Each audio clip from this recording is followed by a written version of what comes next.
Let's talk about many bookish things today. That's what we're gonna do, because we are doing the reader's profile tag.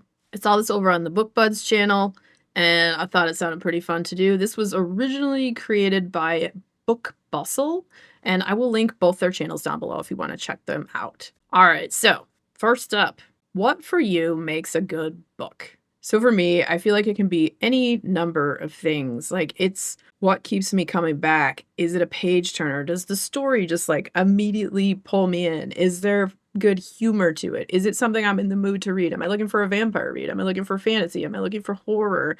It's a book that captures my attention. That's what makes it good. It's a book that creates an emotional response in me that when I close the book, I'm like sad to leave it because I became so attached to those characters and the story, and you feel like you start to know these people in the book, like when it really speaks to you. That's what makes a good book. All right, next is, what are you currently reading? Currently, I'm reading a book called Tillinghast by Claire Kavanaugh. It's a vampire book. It is a slow burn. I think I'm about 100 pages in so far. Honestly, really enjoying it. You get like weird history of this priest who is a vampire, how he turned. This girl shows up that has his same last name and is talking about this Lena Brown person that was the woman that turned him. And so, like, I am only partway in it. And it seems like this girl is very sick. And I think she might be on the edge of turning, but we're not really sure what's happening yet. So reading that is pretty good so far. And that I'll probably have a standalone review for at some point in the future. Next is, what's the last book you didn't finish and why? Okay, so I'm a mood reader, and sometimes I'm just not vibing with a book doesn't necessarily mean it's bad. And the last book I DNF'd was The Girl I Was by Geneva Rose. Geneva Rose writes a lot of thrillers and stuff. This wasn't a thriller. This was more like a whole like kind of 90s time travel story. And I read a couple chapters and I think I just wasn't in the mind space for it, because I feel like it could have been something I'd like normally, but I wasn't feeling it at the time, so I DNF'd it. And not because it was bad, because I do like their other books, and I am a big fan of the thrillers. But yeah, this one I just wasn't in the mood for it. I don't know. All right, next we have, what obscure book do you wish other people would read? Okay, so The Library at Mount Char. This book is weird, and it is awesome. It is deranged, and it is messed up. I can't even pin what kind of genre of book it is. Is it weird fiction? Is it horror? Is it dark fantasy? I don't even know. It is really weird, but it's so good. It was such a good story. Sometimes weird books aren't always the most enjoyable to read. This was really enjoyable to read, and I absolutely loved it. And I don't know, like, I feel like it's more obscure, but I do feel like a lot of people know of it. So that is one that I wish more people would read, or I think that they should read. Okay, next. What is the longest book that you've ever read? Off the top of my head, I'm not sure, but I'm pretty sure it was something with at least 1,000 pages, and it was probably Stephen King. That is my guess. I know I've read a few 1,000-page books. One book was like a book just called The Occult, which was a nonfiction about occult.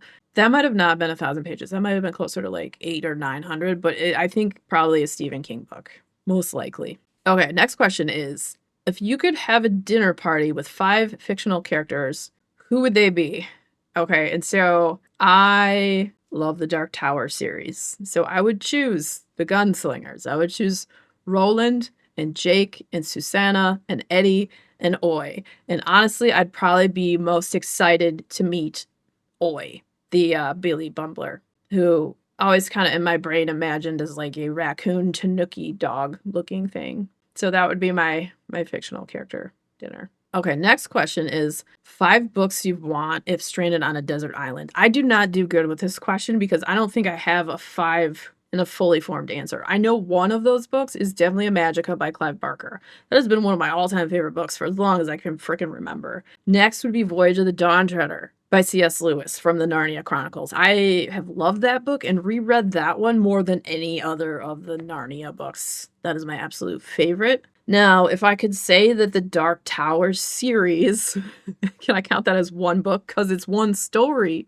I would like to count that as one book. Then I would say that. And then as for more than that, I have no idea. I'm sure that changes on a regular basis. Yeah, I don't know. But I know those ones would definitely be what I would want to try to take. Just let me take the Dark Tower and we'll pretend it's one book because it's one story. Whatever. Next question is one book you could not put down. There's been a lot of those books. I've had a lot of books like that over the years. I could say every single book I've read in the Dungeon Queller Carl series so far. I'm on book 7, and they are just, you pick them up and they're really hard to put down. They get bigger and bigger as the series goes on, and I still fly through them within like a week. So all of those books, they're amazing. I love them. You don't have to agree with me. We all have different opinions, and that's fine. The other day, I've been making videos about the Dungeon Crawler Carl series for each book that I read, and someone left a comment that was like, this book sucks, and I was just hearted it because it's funny. It's like, yeah, you can think that, dude, because we have different opinions. It makes me kind of laugh, and it's like, not everyone's gonna like the same stuff. So, it's totally acceptable to think it sucks. Next question is, okay, 5 books or authors you will never read. One of these authors I've tried 3 times to read, and I just every time hated it. And that is Dean Koontz.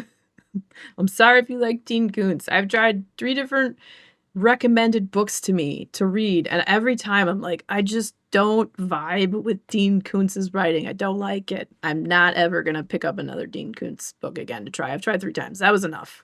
Next up, James Patterson, because why? Why would I ever read James Patterson? No, thank you. Not interested.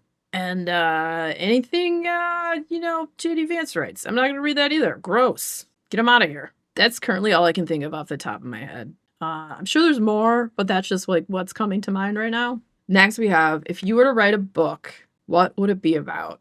So you might be thinking, if you've been around the channel, oh, Sin would probably write a horror book, right? Because I do read a lot of horror. But we would probably write a dark fantasy, which honestly, I kind of think dark fantasy is on the edge of horror anyways, because I've always had kind of an idea in my mind where I want to do a story that's like underground in a cave system. Because there's weird stuff underground and there's weird stuff in caves, and it could go in so many weird directions. I've read a lot of interesting like stuff that has to do with like mines, underwater lakes.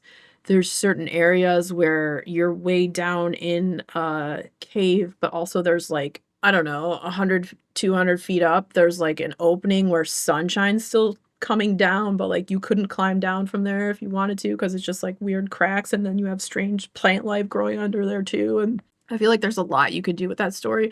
There's a lot you could do fantasy wise, but also on the edge of kind of like having it be horrific as well, and just like getting lost in the dark, not having sunshine, and just like the isolation of senses and stuff, but also there's magic to be found down there as well. So I think that would be a really cool setting, and I'm always interested too, like when I find books that are in caves or in mines and whatnot. I also love underwater horror and like horror-based stuff that's near the water as well, but for me personally, it would be some sort of weird cave-ish story.